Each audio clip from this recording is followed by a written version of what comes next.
Alright, good evening you two. We're shaking it up a little this week. Gonna take a nice Monday drive and talk about the NASCAR race, and my goodness, wow. I'm gonna say this right now, that race went beyond my expectations. That was actually one of the best races that I have watched in a long, long time. I'm not even lying when I say that. That was some good shit. I mean, there was the good, there was the bad, there was the in-between. You know, the vast majority of the race was pretty entertaining. And you know, the truck race only increased my expectations for the weekend. Because, well, we'll talk about the truck race now, because I kind of had that on as background sound when I was making thumbnails and all that business. And if you're wondering why I'm doing this in the car today, it's because they're working on our garage at the house and it's kind of loud. So I thought it might just be a better idea to do it in the vehicle this time around, but it's going to be a long one, so hopefully I don't eat up too much of the ozone layer doing this. Maybe I'll just stop and hang out at some place and watch the cars pass by. Maybe I'll just pull up at Four Seasons or whatever. Anyway, I'm really excited to do this race review. I'm really happy. This was probably one of the best races I've watched in a long time. Anyway, so we'll talk about the truck race here. So the truck race, I basically had it on as background static when I was making thumbnails and all that business, and it wasn't until that the last 20 or so laps when I really started paying attention, because I think it was Logano in the lead and Crafton was trying to pass him for like a good 30 laps there, and I made absolutely darn sure that I was rooting for Crafton the whole time. I think I was live tweeting during the truck race. Yeah, I was. And I made it clear that I wanted Crafton to wreck his ass. He nearly did. He did eventually move him up the track, and Cole Custer came in and was a little bit aggressive. I was hoping he wouldn't get Keselowski'd, and lo and behold, he was spun out by Crafton. I don't think it was intentional, but he was spun out by Crafton, and that ended his day. And Logano lined up on the second row on the inside and third, and I was like, yep, this race is over. Give it to Logano now. And lo and behold, that happened. So it was a fantastic finish until the green-white checkered, and then it was just shit. So beyond that, it was a meh race. From 20 to go to 2 to go, I was okay with it. Highly entertained at that point, and it only increased my expectations for the Sprint Cup race. So now let's talk about the Sprint Cup race. Now, I had prom the night before, and I was up until 4:30, so I only got a couple of hours of sleep beforehand, and then I had an opportunity to record some games, so I did that for 25 minutes, lost track of time, and missed the first 8 laps of the race. So I don't know what happened before that, but in any case, what happened after that was a fantastic race, packed to the brim with passes for the lead, pit strategies, several cautions, some worth it, some probably not so much. Some notable incidents would be Dale Jr. wrecking once again. Next weekend is Texas. I think he might be a contender for the win next week, so just watch how they're going to have endless articles about how he bounced back. And yet, there's only been one article so far about how great Martin Truex has been doing after last year. Oh my goodness, last year. But anyway. So, Dale Jr. caught up in an incident. There was a record of pit penalties, I think. There's been more in the first 6 races this year than there were in the entire season last year as for pit penalties. And you know, it was kind of an anticipated thing, given the amazing amount of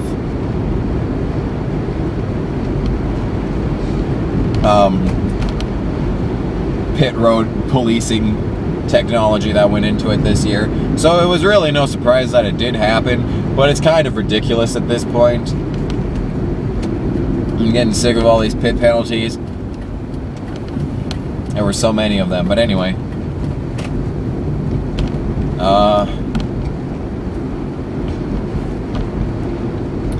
Let's talk about some of my drivers. Tony Stewart was up battling for first, or really not so much first place, but he was up in the top 10 for a lot of the race, which was great. He had a good qualifying spot. He had a good race. He had a couple of incidents where he didn't really make the best of decisions, such as that one where he decided to stay out of the pits near the end of the race, I think it was. And you know, I saw that and I was like, oh, no, this is a bad idea, Tony. I mean, at the same time, I was thinking, ah, yeah, Tony, way to make this race interesting. And then they dropped back, and I was like, you know, I anticipated it, but I was still happy for him to make the race a little bit more interesting. A couple of times when the drivers stayed out during pit stops was Martin Truex Jr., and, you know, I had to really thank Danica Patrick and Landon Castle for holding up the field like that and allowing Truex to get some laps in at the lead. I mean, that was fantastic. I was just watching him pull away, and I was cheering for Landon Castle to legitimately do good, but I was deep down inside cheering for him so that he'd stay in front of the field and not allow Logano the fucking prick to do anything hasty and be an asshole like he always is. So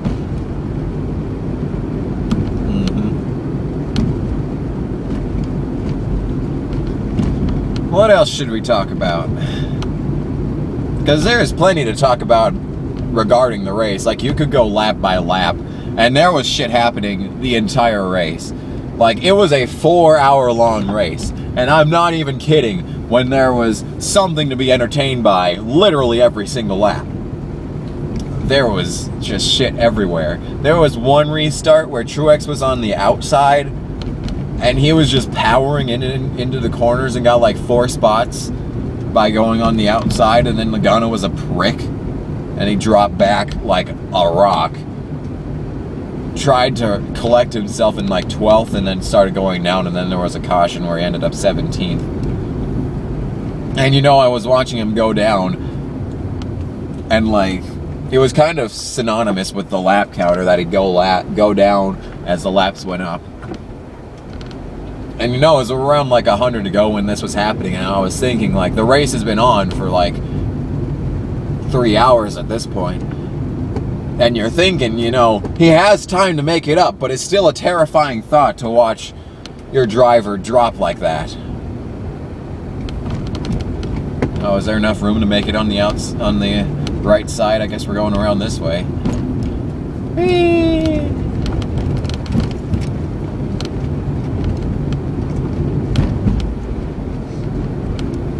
So yeah, if you can find like a transcript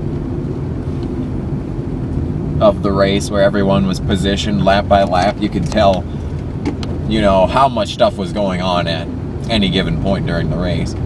Curtis was up at the front for a while. Harvick was up at front for a while. Harvick ended at last the streak of top 2 finishes. Thank Phil. Thank Phil. That's finally over. It was the last thing that I wanted to deal with. As you can see, I've completed a lap around town. This is where I started filming 10 minutes ago. Cutting the corner. Just like a stock car driver. Anyway. So we'll talk about the finish here. I don't remember how late the caution was. But there was a caution, and they set up the final pit stops. And stuff happened for a while. Eventually it sorted out. Oh, that's right. Yep, I just remembered this one. So there were so many pit penalties that there was a list of pit penalties. I don't know which side it was. Probably J-Ski, but there was a list of all the pit penalties, and it was like 2 pages long. 3 pages, I think, went on to a 3rd page there. There was so many pit penalties. And the one that everyone is going to focus on is, of course, the Jeff Gordon speeding on pit road penalty. Now, I have dissected this just as the Fox Sports crew did. For sale, rims. I should buy those.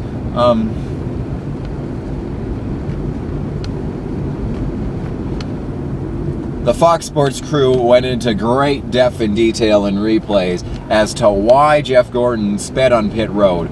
And it brought me back to the truck race, I think it was, where I do believe it was Cole Custer that kept getting caught on speeding on pit road. It was similar to the position that Gordon was in, but what they did was the exact same. They both accelerated right before they got into the pits, and the yellow lines on the pit road were the speed marker locations. Jeff Gordon accelerated right as he crossed over one of the lines on the pit road, so that's where he got the penalty. It was the correct thing to do. It was a good penalty in that case. And there were so many different incidents on pit road going on. Like, you can't say that one person's pit road penalty was bullshit when there were so many others for the same thing. Even yesterday, or as far as the race, now it's 2 days ago, but as far as the races go, the day before, it happened to the same guy twice. And no one really complained then, even though it was the exact same penalty for the exact same thing, just two different drivers. So, yep. So NASCAR screws Jeff Gordon again, I guess. Whatever. No one will make any other claim besides me anyway, so I don't even see what the point is to argue with the quote-unquote point.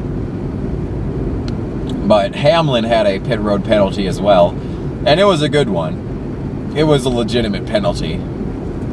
Uncontrolled tire. He came back to win, though, in a very entertaining final laps. I was pulling for Hamlin because no matter what I say, he is one of my favorite drivers on the track. Through complete circumstance, 2 times he tried to dethrone Jimmy Johnson, and I was pulling for him both times. And if it had been any other driver, they probably would have become my favorite driver as well. So Hamlin, by circumstance, has become one of my favorite drivers. So I was pulling for him instead of Keselowski there at the end. As much as I wanted. I just need to check this quick. No, I don't think that's the... No, that's not... I see this Ford Bronco over the side here, and I think, is that the one that we own now? But it's not. So never mind. Because the battery was supposed to be dead. But that is not the thing that I wanted, so never mind. God, I'm hungry. Anyway. So it was a good finish. It was a good race. All around fantastic race. Best one that I've seen in a long time. Probably the best race that I've seen since...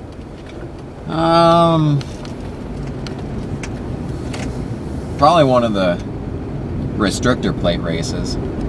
Last year, I don't remember which Bristol it was, but one of the Bristol races was pretty good. So probably I said it in a review, it was either the Food City 500 or Irwin Tools night race.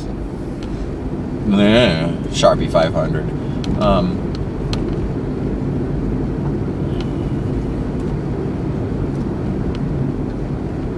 One of those two was the best races of last year.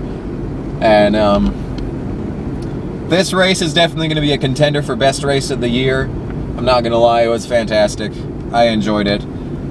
The start, the middle, and the end was good. For finally this year, a race ended well. My goodness, finally, a race has ended good. Oh my goodness. They screwed Jeff Gordon, they did not screw Jeff Gordon. Shut up. Anyway, thank you all so much for watching what the fuck was this race? I don't even know what the race was, but it was Martinsville. So thank y'all so much for watching the Martinsville 2015 NASCAR review. Truex got, where did Truex finish? I know it was the top 10. Probably 8th again, because it's always 8th. What the fuck is going on here? I don't know what the hell's going on now. He's guiding me. Oh, must be some sort of sewage thing underneath the road, probably. Anyway. Yep, so there is no race at all next weekend. No trucks, no nationwide, no sprint cup. The fuck is this shit? What am I going to do next weekend? I know what I'm going to do. Hopefully we can have a NASCAR live stream event where I live stream a NASCAR game, or just me talking about NASCAR. I don't know what, so I'll probably have an announcement later on this week if indeed I will be doing a NASCAR related live stream next weekend. I am not sure yet. I want to do it really badly because I haven't ever done a NASCAR live stream event. The closest thing that I would have would be a the live reactions for the Sprint Unlimited last year, which were not live. Well, they were live reactions, but I did not have a live stream going on. So yeah, that is the plan. Hopefully I will try to have an announcement out by Friday if I am indeed doing a NASCAR related live stream over the weekend. I do not know for sure yet, but I don't want to get your hopes up or anything, but yeah, it's an idea right now. So anyway, David Reagan got 5th. Take that, Jeff Gordon. Good finish. I'm happy Hamlin won. Keselowski is a good driver. Shut up, Jeff Gordon fans. Truex had another great day. Casey Mears did decent, I think. Tony Stewart is back in action. And I am excited for Texas. Had a horrible fantasy day. Oh my goodness. Ryan Newman, Jimmy Johnson. Oh man, they fucked me in the face this weekend. So did Curtis. I took Kevin Harvick off in favor of Jimmy Johnson. That is the last time that I will ever do that. Maybe I should continue doing it. Whenever I put Jimmy Johnson on my fantasy live roster, hopefully he does terrible in the race. I will make sure to do that during the chase. Anyway. Yep, that's all for now. So thank you all so much for watching the NASCAR review. Truex is going all the way this year. And you know what? If the chase were to start right now, Danica Patrick would be in the chase. But so would Casey Mears, so it'd be okay. Anyway, thank you all so much for watching. I am seriously ending it now. So I will see you whenever Texas starts, and hopefully during a live stream this weekend. Goodbye!